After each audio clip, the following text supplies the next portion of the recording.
Breaking news this morning in Amherst, where firefighters worked all night to rescue a man who fell while hiking at the Mount Holyoke Range State Park. 22 News reporter Jackie Brousseau is live in Amherst with the very latest. Jackie?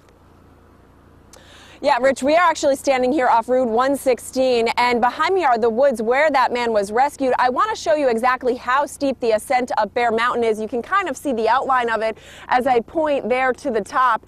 It is a very steep mountain in spots, and this man was found off the M&M Trail, and firefighters are saying that is one of the steepest areas of this mountain, pretty much at the tippity top. This is where they set up the command center here in this parking lot for that rescue operation, and I'll tell you, this man is lucky to be alive this morning. He's 23 years old. Let's take a look at that video of the rescue. We caught him being brought down the mountain.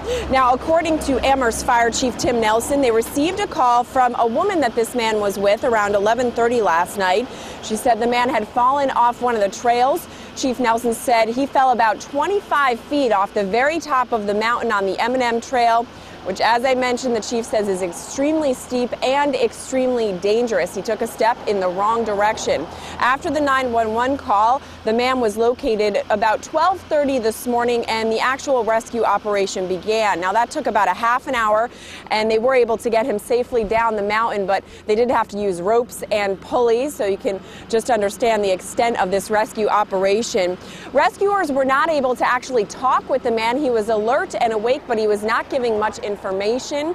Now, he is at Bay State Medical Center right now. The chief says he has some bruises and cuts. They're not exactly sure about the extent of his injuries at this hour, but he is expected to be okay. Now, the park was closed at 11:30 at night. As you can imagine, it's pitch dark and not a very safe situation, so it's unclear if there's any trespassing issues here or any charges at all. But right now, as I mentioned, this 23-year-old lucky to be alive here in Amherst. Reporting live in Amherst, I'm Jackie Brousseau for 22 News.